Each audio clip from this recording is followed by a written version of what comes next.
Hello, welcome you all in Paka Solution. This is second part of money and banking. In this video, we discuss about money and its major functions, meaning of generalized purchasing power and liquidity of money.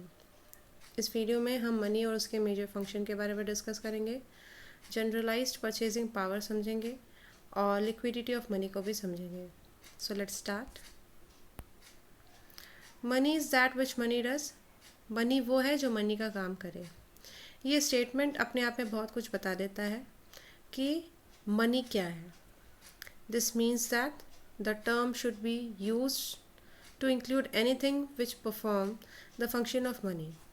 ये बताता है कि money जो एक term है वो उन सारी चीज़ों को इंक्लूड करेगा जो मनी के फंक्शन को परफॉर्म करे. मनी के मेजरली 4 फंक्शन आपको मैक्रो इकोनॉमिक्स में पढ़ना है. वो 4 मेजर फंक्शन है: मीडियम ऑफ एक्सचेंज,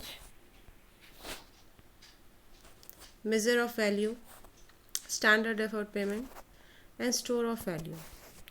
ये मेजर फंक्शन है मनी के जो आपको इस चैप्टर में पढ़ने हैं. आगे हम इन चारों फंक्शन को डिटेल में डिस्कस करेंगे. Money is matter of function 4: medium, measure, standard, store. Money के फंक्शन को हम 4 पार्ट में बांटते हैं: मीडियम, मेजर, स्टैंडर्ड, स्टोर. और इसको भी हम बांटते हैं 2 पार्ट में, एक प्राइमरी फंक्शन, एक सेकेंडरी फंक्शन. प्राइमरी में आता है medium of exchange and measure of value, और सेकेंडरी फंक्शन में आता है standard of deferred payment and store of value. इसको याद करने के लिए शॉर्ट में आप याद कर सकते हैं M square and X square.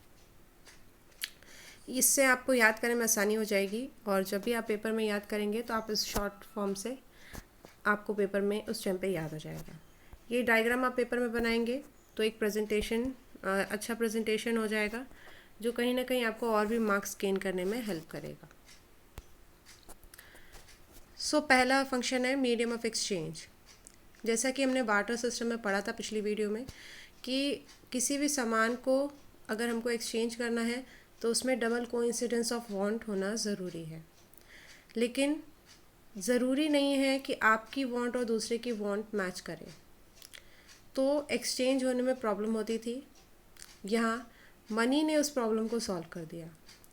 Money का प्राइमरी फंक्शन है मीडियम ऑफ एक्सचेंज, जिसके वजह से हमको जनरलाइज परचेजिंग पावर मिलती है. जनरलाइज परचेजिंग पावर का मतलब है आपके पास फ्रीडम है चॉइस करने का कि आप वहाँ से सामान खरीदें जहाँ पे आपको बेस्ट बारगेन मिल रहा है. मतलब जहाँ पे आपको सबसे बेस्ट ऑफ़र मिल रहा है, सबसे कम दाम पे जहाँ सामान मिल रहा है, वहाँ आप परचेज़ कर सकते हैं. कमोडिटी के मामले में ऐसा नहीं था. बार्टर सिस्टम में आपको वहीं एक्सचेंज करना पड़ता था जहाँ पे double coincidence of want present हो. थर्ड पॉइंट ये है कि ये कहीं ना कहीं आपकी प्रोडक्टिविटी और एफिशिएंसी को बढ़ाता है. कैसे प्रोडक्टिविटी? आप अगर बेस्ट डील करेंगे, बेस्ट बारगेन, यानी आप मिनिमम प्राइस में मैक्सिमम सेटिस्फैक्शन गेन करेंगे, तो कहीं ना कहीं आपका रिसोर्स बचेगा. आपका प्राइस कम होगा तो आपका रिसोर्स बचेगा. आप उस रिसोर्स को कहीं और प्रोडक्शन में लगा सकते हैं, तो प्रोडक्टिविटी इंक्रीज़ हुई. और जब भी हम अपने रिसोर्स को बेस्ट पॉसिबल इस्तेमाल करते हैं तो वहाँ पे एफिशिएंसी अपने आप बढ़ जाती है.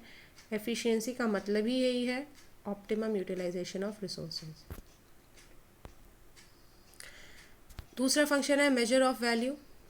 पहले हमारे पास कमोडिटी के बदले में कमोडिटी को मेज़र करना बहुत डिफ़िकल्ट होता था. एक बहुत इम्पॉर्टेंट वैल्यू जो होती है किसी सामान की, वो हम डिटरमिन नहीं कर पाते थे. मनी ने इस प्रॉब्लम को सॉल्व कर दिया. आज के टाइम में आप गुड्स एंड सर्विसेज की value in terms of money measure कर सकते हैं. इससे ना सिर्फ उनकी वैल्यू एक हमको यूनिट मिल गई है जिससे हम उनकी वैल्यू को मेजर करते हैं, बल्कि आज के टाइम में हम 2 गुड्स की वैल्यूज़ को कंपेयर भी कर सकते हैं.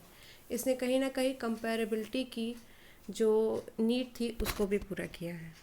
कंपेयर करने से आप बेस्ट डील चूज़ कर सकते हैं, और प्राइस पेड जो करेंगे इन टर्म्स ऑफ मनी वही उसकी वैल्यू को शो करेगा. जितनी ज़्यादा प्राइस उतनी ज़्यादा वैल्यू. तो मनी ने इस प्रॉब्लम को भी सॉल्व कर दिया. तीसरा है store of value. Store of value का मतलब होता है कि किसी भी गुड्स को या सर्विसेज को या आपकी वेल्थ को स्टोर करना। पहले के टाइम में इन बार्टर सिस्टम ये पॉसिबल नहीं था, या अगर हमको करना भी पड़ता, स्टोर हम कर भी लेते, तो वहाँ पे कॉस्ट बहुत ज़्यादा आता था और वैल्यू भी डिटोरिएट होती थी। लेकिन यहाँ पे मनी ने इस प्रॉब्लम को सॉल्व कर दिया। आज के टाइम में आप किसी भी वैल्यू को स्टोर कर सकते हैं इन terms of money. Store of value in liquid form. Liquid form का मतलब क्या है? यहाँ लिक्विड मनी के लिए इस्तेमाल हुआ है। लिक्विडिटी ऑफ मनी का मतलब क्या होता है कि कितनी तेज़ी से आप उसको कन्वर्ट कर सकते हैं कैश में। जो सबसे तेज़ी से कन्वर्ट होगा कैश में उसकी लिक्विडिटी ज़्यादा है, और जिसको कन्वर्ट करना थोड़ा मुश्किल है कैश में जल्दी से, उसकी लिक्विडिटी कम। The ability to convert an asset into cash quickly and without loss of value is called liquidity of asset. यानी एक एबिलिटी किसी भी एसेट को कैश में कन्वर्ट करने की, कितनी तेज़ी से वो कर रहे हैं, वही यहाँ पे उसकी लिक्विडिटी कहलाएगी। और बिना उसकी वैल्यू में कोई लॉस आए, मतलब अगर आप ज़मीन बेच रहे हैं और आपको लॉस पे बेचना पड़ रहा है तो लिक्विडिटी नहीं मानी जाएगी, उसकी कम मानी जाएगी। लेकिन अगर ऐसा कोई एसेट है जिसको आप बेच रहे हैं और आपको उसको बिना लॉस के बेचने के बाद उससे पैसा मिल जा रहा है, जैसे गोल्ड, आप अगर मार्केट प्राइस पे बेचेंगे तो आपको लॉस नहीं होगा, तो वो लिक्विडिटी कहलाएगी। Value can be store for long period. यहाँ पे आप वैल्यू लंबे टाइम के लिए स्टोर कर सकते हैं किसी भी लिक्विड एसेट्स में या मनी के फॉर्म में। आसानी से आप उसको स्टोर करिए, बैंक में रखिए, जितना बैंक में रखेंगे उतना ज़्यादा उसकी वैल्यू बढ़ेगी।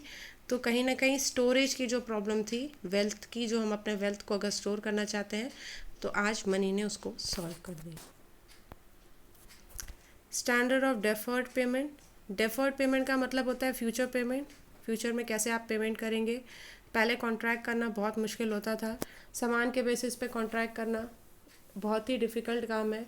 अगर आप सामान के बेसिस पे कोई कॉन्ट्रैक्ट करते हैं, मान लीजिए बाद में वो सामान ही डिटोरिएट हो गया या डिस्ट्रॉय हो गया, तो एक बहुत बड़ी प्रॉब्लम क्रिएट हो जाएगी। इसको मनी ने सॉल्व कर दिया। आज के टाइम में आप मनी के फॉर्म में कोई भी फ्यूचर कॉन्ट्रैक्ट कर सकते हैं, चाहे वो बोरोइंग का हो या लेंडिंग का हो। आप आराम से मनी के फॉर्म में कर सकते हैं किसी से भी। अगर आप बोरो करना चाहेंगे, अगर आपको सामान के फॉर्म में बोरोइंग दे रहा है तो कहीं ना कहीं आप उसको मना करेंगे। और अगर आप किसी को लोन दे रहे हैं, आप बोलेंगे नहीं सामान ले लो, तो कहीं ना कहीं वो मना करेगा। उसको अगर ज़रूरत होगी तो वो कैश में ही मांगना चाहेगा। ये आपको कैपिटल फॉर्मेशन में भी हेल्प करता है। कैपिटल फॉर्मेशन का मतलब होता है कि साल भर में आपने अपने एसेट में कितना और वैल्यू गेन किया, कितना और वैल्यू आपने जनरेट किया, तो उसे हम कैपिटल फॉर्मेशन कहते हैं। तो कहीं ना कहीं आपको कैपिटल फॉर्मेशन में हेल्प करता है, क्योंकि बोरोइंग करोगे या लेंडिंग करोगे तो कहीं ना कहीं इन्वेस्ट करोगे। इन्वेस्टमेंट का मतलब ही होता है कि कहीं से और वैल्यू को जनरेट करना ऐसी जगह पे जहाँ पे इनकम जनरेट हो, तो कैपिटल फॉर्मेशन कराता है। जनरल एक्सेप्टेबिलिटी एंड ड्यूरेबिलिटी है। इसको जनरली सब लोग एक्सेप्ट कर लेते हैं, और इसकी ड्यूरेबिलिटी भी है, लंबे टाइम के लिए चलता है, इसकी वैल्यू में कोई कमी नहीं आती है, ड्यूरेबल है और रिलायबल भी है। रिलायबिलिटी भी इसकी बहुत है, सब इस पर ट्रस्ट करते हैं। मनी में अगर आप डील करेंगे तो कोई भी मना नहीं करेगा, तो ये कहीं ना कहीं बहुत ज़्यादा रिलायबल है। तो बार्टर सिस्टम की जितनी भी प्रॉब्लम्स थी उसको मनी ने सॉल्व कर दी, और आज के टाइम में हम कोई भी डील करना चाहें तो मनी के फॉर्म में कर सकते हैं।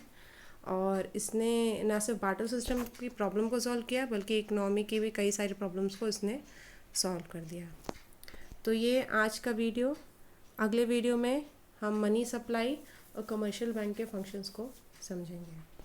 कोई भी क्वेश्चन हो आप कमेंट में पूछ सकते हैं, और कोई सजेशन हो वो भी आप कमेंट में दे सकते हैं। Thank you.